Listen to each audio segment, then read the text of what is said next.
Et la justice également. On va passer au débat. Avant de faire rentrer Robert Ingey, on va recadrer un petit peu tout ça. Donc, c'était dans le discours de politique générale du Premier ministre, on en a parlé tout à l'heure. Gabriel Attal a annoncé un aménagement de la loi SRU, c'est la loi qui oblige les communes à consacrer 20 à 25% de leur parc immobilier aux logements sociaux. Les explications de Camille Rijad. Rendre le logement social accessible aux classes moyennes. C'est l'ambition du gouvernement qui compte d'abord redonner le pouvoir aux maires, comme Maréline Millet, dans la banlieue lyonnaise. C'est un projet avec 30% de logements sociaux. 28 logements, dont 9 sociaux. Pour ces logements, elle pourrait avoir le droit de choisir les futurs locataires. Une bonne nouvelle selon elle. Le fait que le maire puisse favoriser aussi déjà ses habitants, ce sont des habitants qui sont ancrés, qui travaillent pas loin, qui ont leurs enfants scolarisés, ça permet aussi de fixer les gens à l'endroit aussi où ils souhaitent rester. Autre mesure, revoir la loi SRU. Elle prévoit que les communes doivent atteindre 20 ou 25% de logements sociaux. Le gouvernement pourrait désormais intégrer dans ce quota le logement intermédiaire destiné à la classe moyenne. Inacceptable pour les organismes HLM qui craignent que les maires écartent les dossiers des familles les plus pauvres. Comment le Premier ministre assure qu'il n'y ait aucun clientélisme? Et attention, le clientélisme, il n'est pas simplement des élus locaux, donc il faut faire attention à ce qu'on dit. Par contre, il faut assurer à chaque demandeur de logement social qu'il a la même chance, quel que soit son dossier, ses revenus et le territoire d'où il vient. Autre difficulté, les coûts de construction. À Bordeaux, le maire vient d'acquérir ce pavillon pour le transformer en HLM. C'est quand même un espace qui est inoccupé. Voilà, le logement social, c'est souvent aussi des petites unités. De petites unités, faute de pouvoir réaliser des projets d'envergure, trop coûteux. Le problème du logement dans nos villes actuellement, c'est le prix du foncier. Et ça, si l'État ne nous aide pas à acquérir du foncier pour du logement social, il est évident que nous, les maires, nous n'y arriverons pas. Les demandeurs de logements sociaux n'ont jamais été aussi nombreux. 2,6 millions de ménages sont en attente d'un HLM. Voilà, bonjour Robert Ingey. Merci de nous avoir rejoints. Donc, je disais, vous êtes ancien élu communiste à la ville de Nice, ancien secrétaire départemental du PC dans les Alpes-Maritimes. On a posé le problème, là. Je vous demande à tous les deux, on a une dizaine de minutes pour débattre, de faire des réponses assez courtes. L'idée, c'est que vous échangiez. Alors, je vais commencer par vous, Anthony Boré, parce que vous vous êtes félicité de ces déclarations de Gabriel Attal. Est-ce que vous pouvez nous expliquer de façon assez succincte pourquoi? Et ensuite, Robert Ingey vous répondra. Oui, je m'en suis félicité parce que, d'abord, pour la première fois, un Premier ministre des gouvernements d'Emmanuel Macron a évoqué le thème du logement dans sa déclaration de politique générale. La deuxième raison, c'est que je suis un farouche partisan d'une adaptation de la loi SRU. Une territorialisation, si j'ai bien compris. Je crois qu'il faut territorialiser les objectifs. Qui peut penser que Nice et la Corrèze et que le même objectif de 25% serait atteignable pour l'un et pour l'autre? Nous n'avons pas les mêmes contraintes géographiques, nous n'avons pas la même histoire, nous n'avons pas la même densité de population. Et donc, il est évident que cet objectif, pour moi, il doit être territorialisé. Robert Ingey. Oui, je ne comparerai pas Nice avec la Creuse, je comparerai Nice avec Paris. Et Paris arrive à 25% de logements sociaux. Donc ce qui manque surtout sur Nice, ce n'est pas le foncier, c'est la volonté politique de faire. Et s'il y a la volonté politique, on y arrive. C'est ce qui s'est passé à Paris, qui partait quand même aussi de loin en termes de logements sociaux.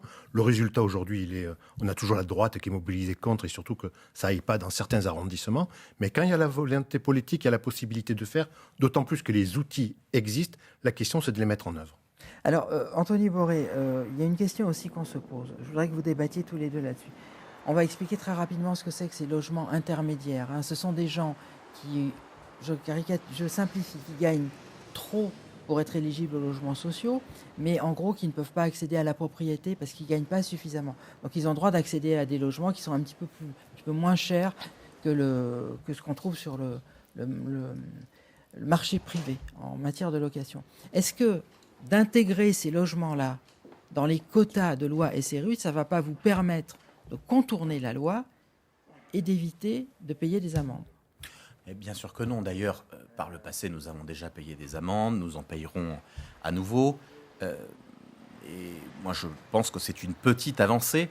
D'ailleurs, réduire la crise du logement à la question de la loi SRU serait une ineptie, puisque aujourd'hui, je connais de nombreuses professions qui relèvent du logement intermédiaire. Je pense à des aides-soignants, des professeurs, des policiers qui recherchent un logement et qui sont dans cette situation. Je connais de nombreuses personnes qui, dans le parc privé, ne trouvent pas un logement à louer ou à acheter. Mais, Monsieur Ingey, je crois qu'on ne peut pas comparer Paris avec Nice. À aucun égard. Où est la mer? où est la montagne. Je pense que nous sommes contraints dans notre géographie, qui est évidemment à nul autre pareil, et pour préserver notre patrimoine naturel, de ne pas densifier comme peut le faire Paris.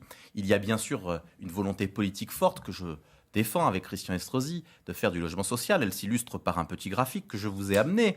Vous voyez en bleu ici les résidences principales qui ont augmenté de 2001 à 2022 de 8,5%. Et dans le même temps, le logement social, c'est la courbe verte, a augmenté de 1,8% à 46,1%. Ça veut dire que nous avons construit beaucoup plus de logements sociaux que de logements en cours. Ça veut dire que cette volonté, elle s'est exprimée, elle s'exprimera encore, mais c'est le foncier qui fait défaut. C'est parfois l'équilibre économique des opérations qui est difficile. Robert Inger, pourquoi vous dites qu'il y a un manque de volonté politique? Si vous pouvez développer ce thème. Si on prend les chiffres, depuis que M. Estrosi est élu, il y a 5 000 logements vacants en plus. De 27 000, on est passé à 33 000. Effectivement, il y a eu construction de logements sociaux, mais Nice en 2001, sous Perra, on était déjà tellement si bas que faire un peu mieux, c'était pas très difficile.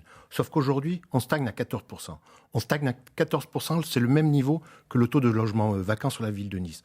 On stagne à 14% alors que la demande, et c'est pas propre à Nice, hein, c'est sur tout le littoral, Alpes-Maritimes et Var, alors que la demande est énorme et qu'on arrive à un taux de logements sociaux, grosso modo, sur ces deux départements, de l'ordre de 10%. Donc effectivement, il y a des maires qui se félicitent qu'on puisse un petit peu contourner la loi SRU. Ceci dit, à ce rythme-là, on n'arrivera pas à répondre à la crise du logement. Effectivement, je partage, c'est pas que la question de la loi SRU, c'est pas que la question du logement social.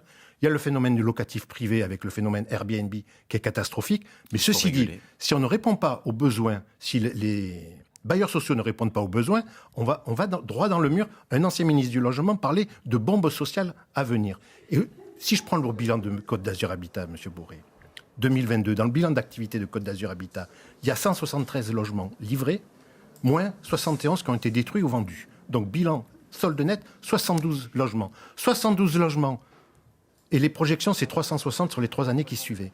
72 logements, quand il y a 24 600 demandes, rien que sur la métropole, c'est en termes de siècles pour répondre aux besoins. Or, aujourd'hui, il y a besoin de prendre ce problème de la crise du logement à bras-le-corps. C'est pas que la responsabilité, et là je vous l'accorde, c'est pas que la responsabilité des collectivités locales, il y a aussi une responsabilité de l'État. Et de ce point de vue, le nouveau ministre du Logement, c'est quasiment une caricature, mais de ce point de vue, il y a un échec d'Emmanuel Macron qui parlait un choc de l'offre. Aujourd'hui, on n'a jamais aussi peu produit en termes de construction, en termes de logements sociaux, et vous êtes dans la majorité, vous soutenez la majorité présidentielle. Cet échec, c'est aussi le vôtre. Alors, Anthony Bourré, je rappelle que vous êtes président de Côte d'Azur Habitat, je l'ai dit au début, c'est aussi pour ça qu'on vous a invité pour ce débat.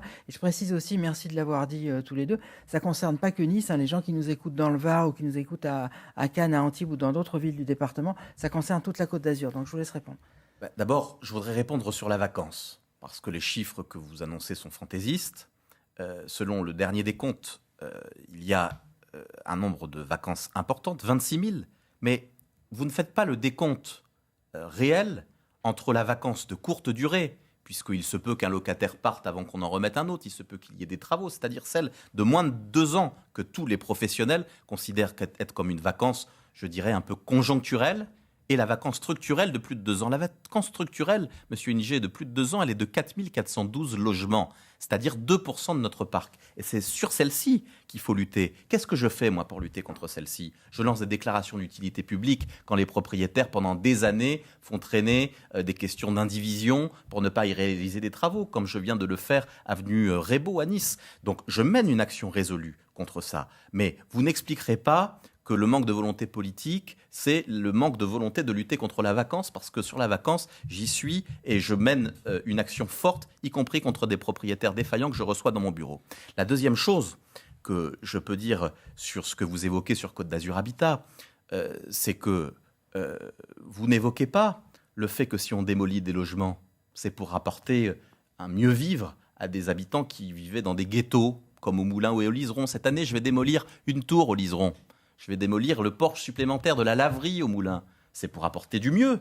Tout ça, c'est d'ailleurs une ineptie, fait en sorte que mon bilan de la loi SRU va être plus mauvais, Parce qu'en réalité, j'ai investi sur le logement social pour apporter des conditions de vie meilleures à des habitants qui en avaient besoin. On voit bien qu'on marche sur la tête et moi je défends tous les habitants de ce département qui pour la plupart sont volontaires pour construire du logement social. Quand on voit qu'à Beaulieu, à Gatières, j'ai vu à Villeneuve-Loubet, eh bien on est astreint à des amendes colossales, ridicules, alors même que ça représente parfois un tiers du budget communal du maire concerné, qu'il fait des efforts conséquents pour construire du logement. Je trouve que ça n'est pas comme ça qu'on incite les maires à produire du logement. Vous en avez beaucoup parlé dans une conférence de presse récemment. Robert Ringet, est-ce que vous reconnaissez quand même que les maires, les responsables locaux sont soumis à des injonctions un peu contradictoires? Il ne faut pas artificialiser les sols, mais dans le même temps, il faut construire du logement social. La problématique est compliquée. La problématique est compliquée. Il y a question de la volonté politique. Je reviens sur la vacance. Si on faisait la somme des bâtiments, des immeubles vides aujourd'hui, détenus par des institutions financières, par exemple, ou par des banques, ou par des gros propriétaires. Aujourd'hui, il y a tout un potentiel dans cette ville. Il y a des réalisations qui vont s'effectuer. Je pense à celui qui est à l'angle de l'avenue Jean Médecin en face de l'arrêt de tramway. Il y a un beau panneau avec dessus « Opération financière à réaliser ». Ça fait 15 ans qu'il est vide, cet immeuble. La ville aurait pu préempter, agir. On a laissé faire. Demain, ce sera un hôtel. C'est là 50 ou 60 logements en moins. Autour de la coulée verte, de l'extension de la coulée verte, aujourd'hui, il y a toute une série d'opérations immobilières privées qui se jouent sur des immeubles. La ville n'a pas anticipé, a laissé faire. Donc on est dans une série où il n'y a pas la volonté... D'ailleurs, vous l'avez déclaré une fois, laisser faire le marché. Sauf que laisser faire le marché, en termes d'immobilier, c'est la spéculation. Et aujourd'hui, on est dans une bulle spéculative sur la ville de Nice qui rend les choses beaucoup plus compliquées. Et ça... J'entends votre tirade sur le liseron pour que les habitants vivent mieux. Mais tant mieux, heureusement. Ceci dit, ça n'empêcherait pas que Côte d'Azur Habitat, et comme beaucoup d'autres bailleurs sociaux, ait une ambition un peu plus forte en termes de construction de logements sociaux. Alors, je vous donne un repère. Il nous reste un peu plus d'une minute. Je vous laisse conclure. Anthony Boré, là, c'est très intéressant le débat. Il faut quand même conclure. Je vous laisse répondre, puisque là, vous avez été D'abord, directement... moi, je suis pour qu'on joue notre rôle de régulateur et qu'on préempte à chaque fois qu'on le peut, mais pas pour le dirigisme qui ferait que la ville serait en charge de tout, parce que je crois au marché privé. Deuxièmement, je viens d'annoncer une grande étude qui vient de nous être rendue de surélévation pour combler les dents creuses. C'est 7500 logements, donc 4500 sociaux, que nous pourrions créer sans étaler, sans faire de l'étalement urbain. Je crois que c'est tout à fait nécessaire. Quant à la réalité économique, vous savez aussi qu'elle répond à celle des promoteurs. Un promoteur qui ne trouve pas son équilibre dans une opération, il ne peut pas la mener. Donc ça ne dépend pas que des bailleurs sociaux, la question du logement. Merci à tous les deux. Le débat était assez riche, on ne peut pas repartir, mais on a compris que c'était un problème assez compliqué. Il y a deux visions des choses. On ne va pas vous mettre d'accord, mais en tout cas, c'est très intéressant. Et surtout, j'insiste là-dessus, c'est pour ça qu'on a fait ce débat. Ça concerne quand même beaucoup de gens qui sont en attente de logement. Merci à tous les deux. On se retrouvera dimanche prochain pour un autre Dimanche en politique. Très bel après-midi sur France 3.